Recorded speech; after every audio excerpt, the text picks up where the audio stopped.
Hello everyone, welcome back to my channel. This is Dr. Vidisha again with you. I hope you all are doing well. हमारे life time में हमारे mouth के अंदर बहुत सारी changes आती हैं और उसमें एक मेजर चेंज होता है जब आप 17 से 21 ईयर्स के बीच की एज में होते हैं, क्योंकि उस समय आपके माउथ में थर्ड मोलर्स इरप्ट हो रहे होते हैं। पुराने समय से थर्ड मोलर को विजडम टीथ कहा जाता है, मतलब अक्लदाढ़ कहा जाता है। ऑल्दो इसका हमारे विजडम से या हमारे अकल से कुछ लेना देना नहीं होता, इसे हम इसीलिए अक्लदाढ़ बोलते हैं बिकॉज ये उस समय आता है जब आप एक मेच्योरिटी के एज पे होते हो। इन जनरल हम सब जानते हैं कि ह्यूमन में अराउंड 32 टीथ सब में होते हैं, बट क्या सब में 32 टीथ होते हैं या क्या आपने कभी काउंट किया है कि आपके माउथ में कितने दांत हैं? चलिए एक बार करके देखिए, क्या 32 दांत हैं या 30 है या 28 ही हैं? Do right in the comment कि आपके माउथ में कितने टीथ हैं।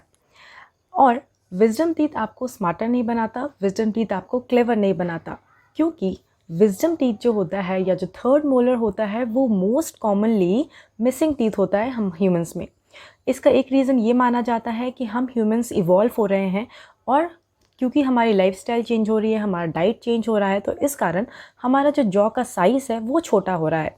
इसकी वजह से मोस्ट ऑफ द केसेस में ये देखा गया है कि थर्ड मोलर्स इरप्ट नहीं हो पा रहे हैं। अब अगर मैं ये कह रही हूँ कि third molar missing tooth most common है, तो इसका मतलब क्या है? मिसिंग का मतलब क्या है यहाँ पे? क्या थर्ड मोलर डेवलप ही नहीं हो रहे? तो मोस्टली ये देखा गया है कि थर्ड मोलर्स डेवलप तो होते हैं बट वो इरप्ट नहीं कर पाते अपने असाइन पोजीशन पे। एंड जब ये थर्ड मोलर्स इरप्ट नहीं हो पाते अपने पोजीशन पे, तो उसे हम इम्पैक्टेड टूथ बोलते हैं। या तो ये हमारे जॉ के अंदर ही प्रेजेंट होता है, या अगर इरप्ट भी हो रहा है तो पार्शियली इरप्ट हो रहा है, मतलब वो हमारे बाकी टूथ के लेवल पे नहीं आ पाता, या तो टेढ़ा मेढ़ा होता है या तो किसी एक एंगल पे प्रेजेंट होता है। अगर ये टीथ इरप्ट नहीं हुए हैं तो लोगों को पता ही नहीं चलता कि उनके माउथ में टीथ है भी या नहीं, बट अगर ये पार्शियली इरप्ट हुए हैं तो ये थोड़ा ज़्यादा प्रॉब्लम क्रिएट करता है। उसे मैं वन बाय वन डिस्कस करूँगी। तो सबसे पहला होता है जब टीथ इरप्ट होने वाले होते हैं और पूरी तरह से इरप्ट नहीं होते हैं, तो एक मस्कुलर फ्लैप हमारे दांत के ऊपर प्रेजेंट हो जाता है। और ये जो मस्कुलर फ्लैप होता है वो एज अ निके या एज अ शेल्टर एक्ट करता है बैक्टीरिया के लिए, क्योंकि हम जो भी खाते हैं उसका जो फूड मटेरियल होता है वो हमारे उस फ्लैप के अंदर जमा हो जाता है और उसकी वजह से बैक्टीरियल इन्फेक्शन होने के चांसेस होते हैं।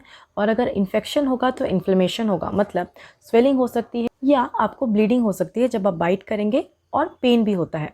और जब इस प्रॉब्लम को लेकर आप डॉक्टर के पास जाते हैं तो आपको दवाइयाँ दी जाती हैं, या फिर कई केसेस में जो फ्लैप है उसे हम रिमूव कर देते हैं। ये जो फ्लैप होता है उसे हम पेरिकोरोनल फ्लैप बोलते हैं, और जो इन्फेक्शन इसकी वजह से होता है उसे हम पेरिकोरोनाइटिस बोलते हैं।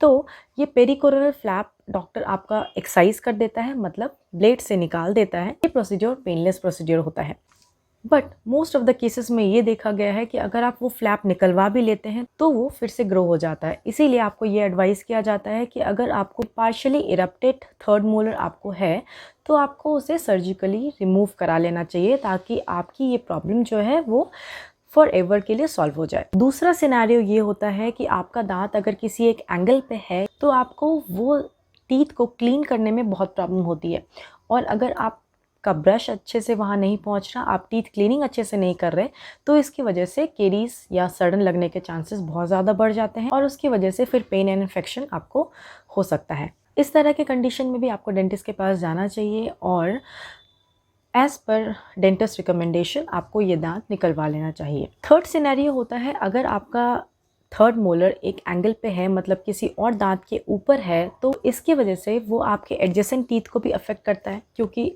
अगर आपके माउथ में उस जगह पे कोई स्पेस है और खाना फंस रहा है तो आपके दोनों दांत में प्रॉब्लम हो सकती है, डिके हो सकता है, आपको इन्फेक्शन होने के चांसेस होते हैं। ये 3 कंडीशन जो मैंने बताया ये तब का है जब आपका दांत पार्शियली इरप्ट हुआ है। बट कई बार क्या होता है, ये दांत डेवलप तो होता है पर वो हमारे जॉ के अंदर होता है। इस कंडीशन में अगर आप लॉन्ग स्टैंडिंग, आपको कोई प्रॉब्लम नहीं हो रही है, बट लॉन्ग स्टैंडिंग अगर आप उस दांत को छोड़ देते हैं जॉ के अंदर, तो आपके जॉ में सिस्ट डेवलप होने के चांसेस बहुत ज़्यादा बढ़ जाते हैं। सिस्ट एक तरह का फ्लूइड फिल्ड कैविटी होता है जो आपके दांत के चारों तरफ सराउंडेड होता है, और जैसे जैसे इस सिस्ट की साइज़ बढ़ती जाती है तो वो आपके जॉ बोन मतलब आपके जबड़े के हड्डी को भी हॉलो कर देता है। प्लस हमारे जबड़ों में भी नस होती है, नर्व्स होती है जो हमें पेन सेंसेशन या फिर अदर सेंसेशन प्रोवाइड करते हैं। तो अगर सिस्ट का साइज़ ज़्यादा बड़ा हो जाता है तो वो हमारे नर्व को भी अफेक्ट करता है, जिसकी वजह से आपको आपका माउथ सुन्न लग सकता है या फिर आपको दर्द भी हो सकता है। इसके अलावा एक और कंडीशन ये होता है कि आपका दांत जॉ के अंदर ही है, मतलब जबड़े के अंदर ही है, बट जो दूसरे दांत है उसके जड़ के आसपास है। तो अगर वो आपके दूसरे दांत के जड़ को अफेक्ट करता है, मतलब दूसरे दांत के जड़ से अगर एडजेसेंट है तो वो उसे प्रेस करता है, जिसकी वजह से आपका जो दांत इरप्टेड है, मतलब थर्ड मोलर से पहले वाला दांत जो है वो अफेक्टेड हो जाता है, उसमें भी पेन हो सकता है। इसीलिए ये एडवाइजेबल है आपके लिए कि आपको थर्ड मोलर है या नहीं है, पहले आप अपने माउथ में चेक करें। अगर है तो पार्शियली इरप्टेड है तो उसका ट्रीटमेंट आपको लेना चाहिए, और अगर नहीं है तो आपको एक्सरे लेके पता लगवाना चाहिए कि आपके जबड़े के अंदर का तो दांत कहीं छुपा हुआ नहीं है, और अगर है तो उसका क्या स्टेटस है, वो आपके दूसरे दांत के कितने करीब है, आपके जबड़े के नस के कितना करीब है। अगर आप ये सारी चीज़ें डेंटिस्ट के पास ऑन टाइम इवैल्यूएट करा लेते हैं तो आपको ज़्यादा दिक्कत नहीं होती।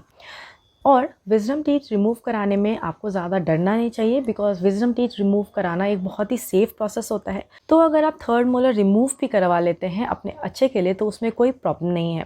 प्लस ये नोशन भी होता है कि अगर आप दांत निकलवा लेते हैं तो आपके कान को अफेक्ट करता है, आपके आँख को अफेक्ट करता है, तो ऐसा कुछ नहीं है। कई बार अगर आप दांत नहीं निकलवाते हैं तो वो आपके आसपास के नर्व को अफेक्ट करके आपको दूसरा प्रॉब्लम दे सकता है। इसीलिए बेटर ये है कि आप उसे अगर ज़रूरत पड़े तो टाइमली रिमूव करवा लें, या फिर एज़ पर रिक्वायरमेंट जो भी ट्रीटमेंट आपको आपके डेंटिस्ट सजेस्ट करते हैं आप उसके लिए जाएं। आई होप आपको ये वीडियो अच्छी लगी। अगर अच्छी लगी तो प्लीज़ लाइक कीजिएगा, शेयर कीजिएगा एंड सब्सक्राइब कीजिएगा।